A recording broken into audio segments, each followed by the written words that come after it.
أعوذ بالله من الشيطان الرجيم.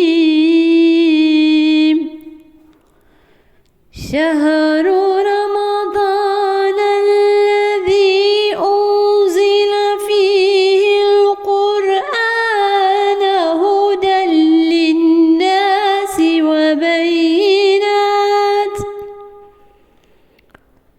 وبينات من الهدى والفرقان، فمن شهد منكم الشهر فليصمه، ومن كان مريضا أو على سفر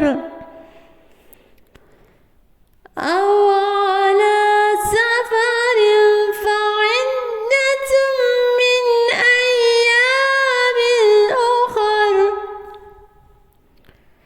يريد الله بكم اليسر ولا يريد بكم العسر، ولتكملوا العدة